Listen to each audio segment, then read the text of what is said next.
Bonjour à tous. Aujourd'hui, on verra la 6e vidéo de la série consacrée aux prérequis incontournables pour aborder les sciences physiques. Aujourd'hui, on parle du système de coordonnées sphériques. C'est le dernier de la lignée des systèmes de coordonnées qu'on aura étudié. Bien sûr, on verra des repères intrinsèques, par exemple, lorsqu'on sera en mécanique du point matériel. Alors ici, comme vous le savez, l'objectif, c'est toujours de repérer un point matériel par la donnée de certaines coordonnées. Le système de coordonnées sphériques est là pour étudier des systèmes, le repérage des systèmes matériels qui ont une symétrie sphérique. Donc, ce sera beaucoup plus utilisé lorsque le système matériel qu'on veut utiliser admet une symétrie sphérique, c'est-à-dire une invariance par rapport à toute rotation autour d'un point.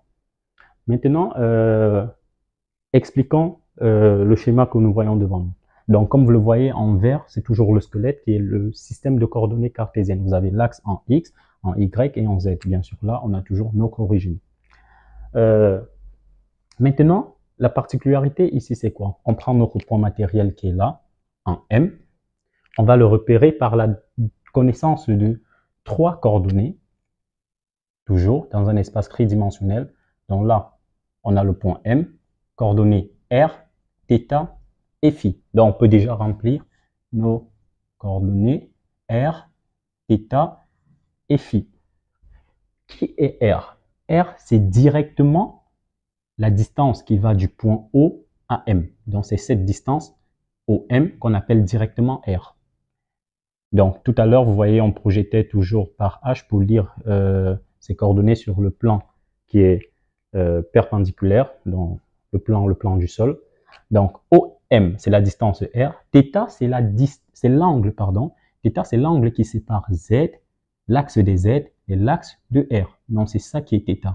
Et φ, c'est comme le θ du cylindrique. Donc, lorsqu'on projette M sur le plan X ou Y, l'angle qui sépare l'axe des X et l'axe des ρ, ici je l'appelle ρ parce qu'il y a déjà une notation pour R, je l'appelle ρ, c'est lui l'angle φ. C'est lui qui est la 3e coordonnée. Donc, pour repérer mon point matériel en coordonnées sphériques, j'ai besoin de R, distance OM, θ, l'angle entre Z et ER, et φ, qui est l'angle qui balaie sur le plan X ou Y.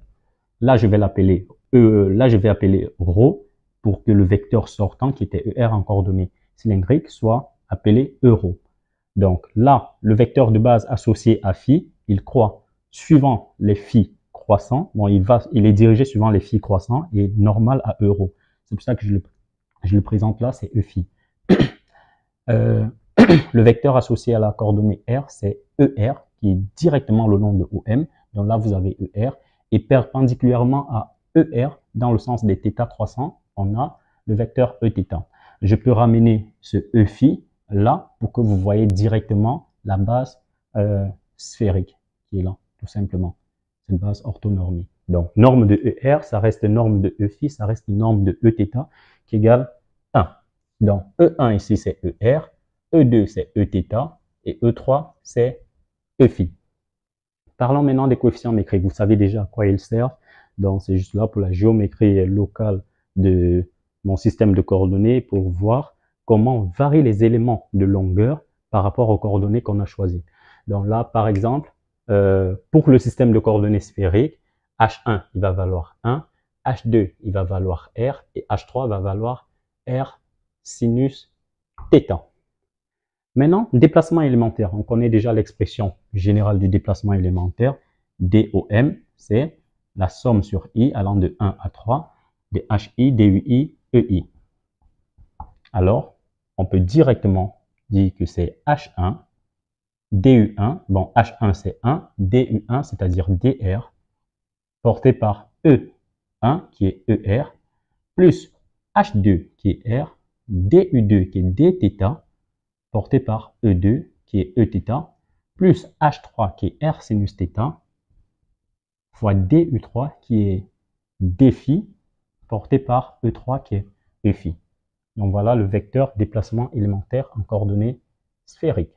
Maintenant, pour le repérage, on n'en a même pas parlé. Le repérage, pour repérer un point matériel M dans le système de coordonnées sphériques, on voit que de O à M, il y a déjà une coordonnée directe qui nous permet de faire ce passage. Donc, on a simplement à dire que OM vecteur sera simplement la distance OM porté par le vecteur ER, qui n'est rien d'autre que R, ER. Une expression beaucoup plus réduite.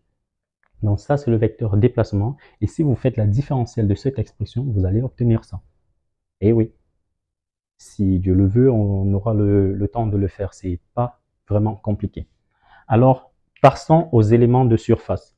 L'élément de surface qui est tangible, donc si je prends, bon ok, M il est assez saturé. Si je prends un élément de surface qui est là, donc je suppose qu'il y a un autre point M là, ok. Je prends l'élément de surface qui est orienté suivant ER. Donc j'ai DSR. C'est comme si vous avez une balle de football et juste la partie tangible de cette surface, si vous prenez une toute petite partie, la normale sera orientée suivant le vecteur ER. C'est pour ça que je l'appelle DSR. Et ici, on peut directement déduire, comme on connaît les expressions, on sait que DSR,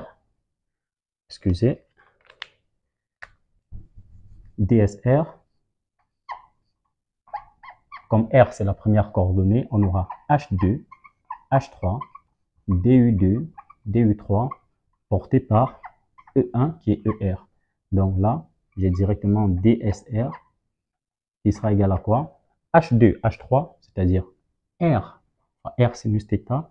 Donc j'ai R carré sinus θ, DU2 qui est DR, DU2 qui est dθ, pardon, DU2, dφ, porté par ER. Donc voilà l'élément de surface en coordonnées sphériques. Et l'élément de volume, comme vous le savez, c'est le produit de tous les H fois le produit de tous les DUI.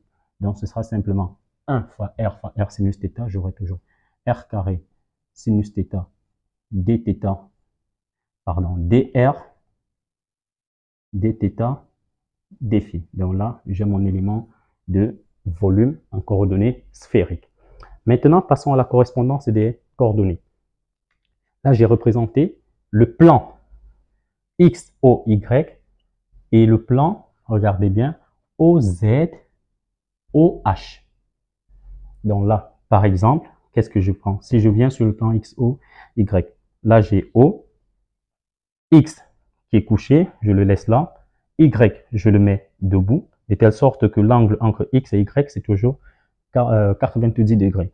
Maintenant, il y a un côté qui est en pointillé là, qui est ρ, qui traverse l'espace entre X et Y, de telle sorte que l'angle entre X et ρ, soit phi. C'est ça que j'ai également là. Donc, ça veut dire qu'ici, je peux directement déduire que cos phi est égal à quoi? Cosinus côté adjacent. Là, j'ai cette distance qui vaut quoi? C'est X, bien sûr, oui. X divisé par ρ. Et sinus phi sera simplement Y divisé par ρ. Donc, ça veut dire que je peux déduire X qui est égal à ρ cos phi et Y qui est égal à ρ sinus phi. Mais ρ ne faisant pas partie de nos systèmes de coordonnées, on va chercher son expression en fonction des coordonnées de notre système. Donc là, je viens maintenant sur le plan Z, OZ, OH. Donc là, j'ai O, OZ et OH, où j'ai bien sûr ρ qui est là. Je vois bien que l'angle entre Z et R, c'est θ, donc c'est là et c'est là mathématiquement. Ça veut dire que de ce côté, je peux dire que cos θ sera égal à quoi? Côté adjacent, c'est directement Z divisé par R, qui est l'hypoténuse. Sinus θ sera égal à quoi? Côté opposé, qui est ρ divisé par R. Donc ici, je peux déduire que Z, c'est du R cos θ et ρ, c'est du R sinus θ. Donc, au final,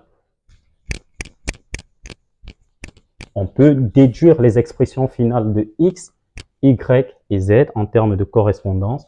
On aura donc X qui est égal à ρ cos phi, mais comme ρ vaut R sinus θ, j'aurai R sinus θ cosinus de phi, Y qui vaut ρ sinus phi, or ρ c'est R sinus θ, donc j'aurai R sinus θ sinus phi et Z qui vaut R cos θ. Et ici, il est à préciser que R, on connaît déjà, R appartient à 0 plus l'infini, c'est comme un rayon normal, donc ça c'est R. θ, quant à lui, va aller de 0 à pi. Donc ça c'est sa valeur maximale. Bon, pour former une sphère, c'est comme si vous prenez ceci, que vous allez faire tourner de 2π. Et cette rotation, ça c'est phi, mais la rotation-ci, c'est θ. Donc θ, c'est de 0 à pi, et phi, c'est de 0 à 2π.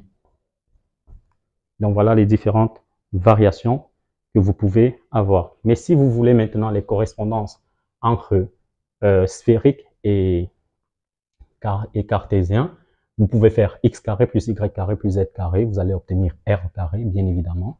Donc vous aurez r qui sera la racine de x carré plus y carré plus z carré.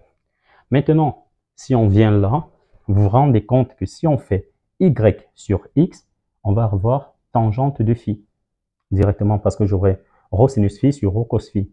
Donc j'ai tangente de phi qui est égal à quoi? À y sur x. Maintenant, la dernière qui nous reste à avoir, c'est rho. Non, c'est θ. Si je fais rho sur z, si je fais rho sur z, j'aurai tangente θ. Ça veut dire que tangente θ est égal à rho sur z. Mais je sais également, à partir de là, il est où rho? Je sais également, ok, donc tangente θ, oui, c'est bien sûr rho sur z. Mais maintenant, rho c'est quoi? Rho c'est comme la distance racine, c'est oui, rho c'est racine de x carré plus y carré tout simplement. Et là j'ai z. Pourquoi? Parce que si je fais x carré plus y carré, j'aurai rho carré facteur de cos carré phi plus sinus carré phi. Et cela fait 1, donc j'ai rho qui vaut racine de x carré plus y carré. Je ne vous conseille pas d'utiliser les fonctions arc-tangente directement parce que arc-tangente a une définition, a une ambiguïté avec son domaine de définition. Donc je vous préfère garder des expressions sous cette forme. Et en fonction de l'appartenance de l'angle, vous pourrez définir l'appartenance de l'angle à son cas grand dans le cercle trigonométrique, vous pouvez le déduire. On peut faire de même avec les vecteurs de base pour obtenir les expressions de ER, Eθ et Eφ en fonction de Ex, bon, c'est-à-dire I, J et K. Et comment on fait cela? En fait, c'est aussi simple. Qu'est-ce que vous allez faire? Vous venez par exemple sur ce plan, le plan X au XY, c'est-à-dire là j'ai mon I, là j'ai mon J, et ce qui traverse, c'est quoi? C'est Eφ. Donc là, c'est euro, pardon. Là j'ai euro, et Eφ qui va, bon, I, oui, c'est dans ce sens. Donc là, j'ai phi. Ça veut dire que dans le sens des phi croissants, là, j'ai phi. Alors, vous voyez que c'est exactement comme le schéma qu'on avait tout à l'heure. Mais sauf que là, on avait ER et on avait Eθ. On peut déduire directement les expressions. Mais allons prendre l'autre schéma également. Donc là, on peut également prendre ce schéma Z qui est là. Donc K. Et on prend euro. Euro tout simplement qui est là. Il est traversé par quel vecteur? ER, que je peux prendre là, de telle sorte que là, ce soit θ, je peux projeter et avoir θ. Qu'est-ce que je fais? À partir d'ici, je peux déduire ER, qui est directement cos phi I plus sinus phi J. Pardon, c'est pas ER, c'est euro. Et là, j'ai Eφ qui vaut moins sinus phi I plus cos phi J. Donc, il suffit juste déjà d'ajouter à phi pi studio ou bien de lire directement les coordonnées suivant moins I et J. Maintenant, là, qu'est-ce que je vais faire? ER, quant à lui, je sais que ER est égal à quoi? Donc, si je le décompose, c'est ceci qui n'est rien d'autre que sinus de θ porté par euro plus cosinus bθ porté par k. Donc, avec toutes ces expressions, il devient facile pour nous d'exprimer ER, Eθ et Eφ. Bon, je sais que ER, Eθ, il va dans quel sens? Il va dans le sens là. Donc, ça veut dire que euro, il va dans ce sens-là. De telle sorte que ER, oui, donc Eθ est quelque part là. De telle sorte que qu'on puisse avoir ceci. Donc, si là j'ai θ, ça veut dire que ça c'est pi sur 2 moins θ. Autrement dit, ça c'est θ. Et si j'ai θ là, ça veut dire que ça c'est θ. Or, ça fait sinus θ. Ça veut dire que Eθ, c'est comme un sinus θ. Oui, effectivement. Donc, ne faites pas l'erreur. C'est pas comme si euro était orienté dans ce sens. Eθ, c'est comme un sinus θ porté par euro. Maintenant, on a cos θ porté par moins k. Donc, moins cos θ porté par k. Effectivement, pardon, attendez, j'ai cos θ, pardon, cos θ porté par euro, bien sûr, cos θ porté par euro, moins sinus θ porté par k. Effectivement, moins sinus θ porté par k. Donc, lorsque vous avez ces expressions, si vous voulez ER, Eθ et Eφ en fonction de I, J et K, vous allez simplement venir dans l'expression de ER, vous remplacez euro par tout ceci. Et là, vous avez une expression qui dépend de I, J et K. Si vous voulez Eθ en fonction de I, J et K, vous remplacez euro là par ceci et vous avez l'expression de Eθ. Eφ, il est déjà directement en fonction de I et J. Donc ça, c'est tout pour le système de coordonnées sphériques et j'espère que tout a été clair. S'il y a une ambiguïté dans ce système, s'il y a des questions concernant ceci, n'hésitez pas à faire part de cela dans les commentaires. Je réponds à toutes les questions, peu importe la question. On est là pour apprendre tous ensemble. Donc, ce sera tout pour la série accordée au système de coordonnées. Maintenant, on va passer à l'analyse vectorielle où on verra les différents systèmes, les différents opérateurs différentiels en tout système de coordonnées. Ce sera une expérience vraiment relax, ce sera simple, vous allez voir.